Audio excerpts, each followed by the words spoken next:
Rafale दिखाएगा चीन को आकार।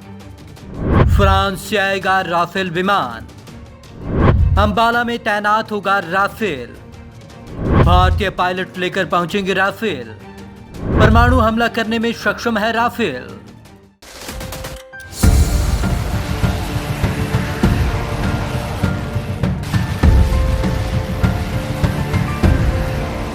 मैंने राष्ट्रपति जी से 36 Rafale jets fly away condition में जल्द से जल्द दोनों सरकार के समझौतों के माध्यम से खरीदने की बात की है।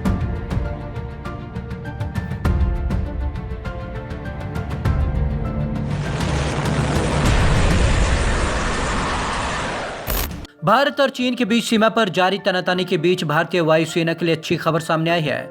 सूत्रों ने बताया कि 27 जुलाई को अंबाला में पहले 4 राफेल लड़ाकू विमान लैंड हो सकते हैं। हालांकि वायुसेना ने आधिकारिक तौर पर राफेल के आने की तारीख को कंफर्म नहीं किया है। पहले भी अंबाला में तैनात हो चुके हैं कई विमान। भारत को 27 जुलाई तक फ्रांस से 6 राफेल फाइटर जेट मिलने वाले हैं। इन फाइटर जेट को अंबाला एयरबेस पर तैनात किया जाएगा। भारत राफेल बनाने वाली फ्रेंच कंपनी दसा एविएशन से 36 फाइटर जेट खरीदेगा।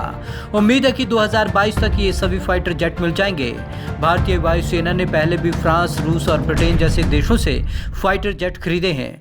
फ्रांस से हमने जो भी फाइटर जेट खरीदे हैं वो सभी दसा एविएशन के हैं। भारत का फ्रांस कनेक्शन। वैसे ये कोई पहली बार नहीं जब भारत ने फ्रांस से कोई विमान खरीदा है। 1953 से 1965 के बीच 104 MD 450 ऑर्गेन, 1957 से 1973 के बीच 110 MD 454 मिस्टेरे 5 खरीदे थे। 1985 में मिराज 2000 खरीदे थे। मिराज का इस्तेमाल हम कारगिल की लड़ाई और बालाकोट एयर स्ट्राइक में भी कर चुके हैं। भारतीय पायलट राफेल लेकर पहुंचेंगे। राफेल को भारतीय वायुसेना के फाइटर पायलट ही फ्रांस से लेकर भारत पहुंचेंगे। भारत आने से पहले पायलट फ्रांस में ही उड़ान भरकर प्रैक्टिस करेंगे। फ्रांस के वार्डेक्स मेरेग्नेक एयरफील्ड में भारतीय पायलट 25 जुलाई को उड़ान भर सकते हैं। 6 एयरक्राफ्ट 3-3 विमान के ग्रुप में बटेंगे। इन विमानों के साथ C-70 और IL-76 जैसे ट्रांसपोर्ट एयरक्राफ्ट भी होंगे। ये एयरक्राफ्ट इंजीनियर, टेक्नीशियन और स्पेयर पार्ट्स को लेकर आएंगे। इसके लिए एक बड़े विमान की जरूरत है क्योंकि एक विशेष लोडिंग ट्रॉली के साथ स्पेयर इंजन भी होगा। इस समय राफेल अनआर्म्ड होंगे, इसलिए एक्सटर्नल फ्यूल टैंक की भी जरूरत होगी। भारत से फ्रांस आने के बीच सिर्फ एक ही स्टॉप होगा। पहले तो फ्रांस की वायुसेना इसमें फ्यूल भरने की सुविधा देगी। करीब 4 घंटे तक उड़ान भरने के बाद रिफ्यूलिंग के लिए और पायलट के आराम के लिए इसको रोकना होगा। मिराज 2000 जब भारत आया था तो कई जगह रुका था, लेकिन राफेल एक स्टॉप के बाद सीधे अंबाला एयरबेस पर उतरेगा। फ्रांस में हुई है राफेल के पायलट की ट्रेनिंग। राफेल उड़ाने के लिए भारतीय वायुसेना के पायलट्स की ट्रेनिंग फ्रांस में मोर डे मार्सन एयरबेस पर हुई। यहीं पर मिराज 2000 की ट्रेनिंग भी हुई थी। न सिर्फ भारतीय वायुसेना के पायलट्स बल्कि इंजीनियरों और टेक्नीशियन को भी ट्रेनिंग दी गई। यही लोग भारत आकर दूसरे साथियों को ट्रेनिंग देंगे। 17वीं स्क्वाड्रन गोल्डन एरोज राफेल की पहली स्क्वाड्रन होगी। खास बात यह है कि पूर्व एयर चीफ BS धनोआ ने कारगिल युद्ध के दौरान इस स्क्वाड्रन की कमान संभाली थी। विदेशों में ट्रेनिंग लेकर आए पायलट इस स्क्वाड्रन में तैनात होंगे। इस साल बाद जब हाशमीरा में राफेल की दूसरी स्क्वाड्रन तैयार होगी तब वहां पायलट का ग्रुप बढ़ जाएगा। MiG-21 और जगुआर भी अंबाला में ही तैनात हुए थे। शुरुआत में जगुआर और MiG-21 बाइसन जैसे लड़ाकू विमानों को भी अंबाला एयरबेस पर ही तैनात किया गया था। यह एयरबेस भारत की पश्चिमी सीमा से 200 किलोमीटर दूर है और पाकिस्तान से सरगोदा एयरबेस के नजदीक भी।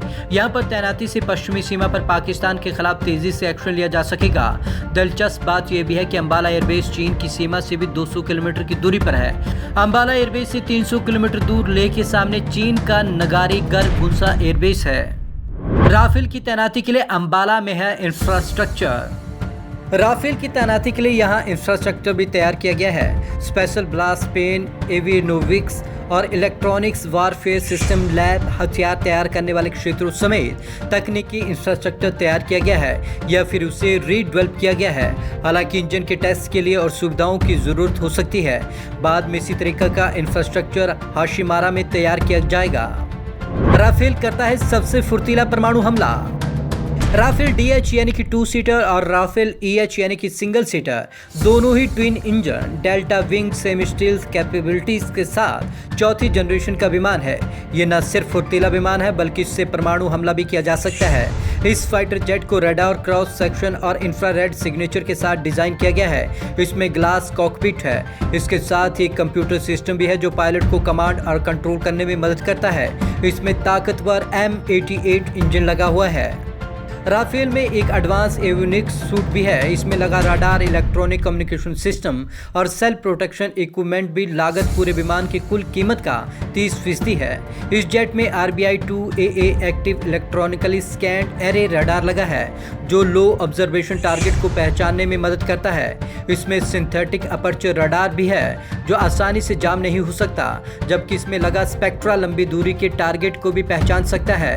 इन सब के अलावा किसी भी खतरे की आशंका की स्थिति में इसमें लगा radar warning receiver, laser warning और मिसाइल अप्रोच वार्निंग अलर्ट हो जाता है और रडार को जाम करने से बचाता है। 100 किलोमीटर के दायरे के टारगेट को करता है डिटेक्ट। इसके अलावा राफेल का रडार सिस्टम 100 किलोमीटर के दायरे में भी टारगेट को डिटेक्ट कर लेता है। राफेल में आधुनिक हथियार भी है। इसमें 125 राउंड के 30 mm के कैनन है। ये एक बार में 9,500 किलो का सामान ले जा सकता है। इसमें हवा से हवा में मारने वाली मैजिक 2, MBDA, मेका IR और EM और MBDA मीटियर जैसी मिसाइलें हैं। ये मिसाइलें हवा में 150 किलोमीटर तक के टारगेट को मार सकती हैं। इसमें हवा में जमीन में मारने की भी ताकत है। इसकी रेंज 560 किलोमीटर की है। इस एयरक्राफ्ट का इस्तेमाल इराक, अफगानिस्तान, लीबिया, माली और सीरिया में हो चुका है। इस फाइटर जेट के आने से भारत की ताकत हिंद महासागर में बढ़ेगी।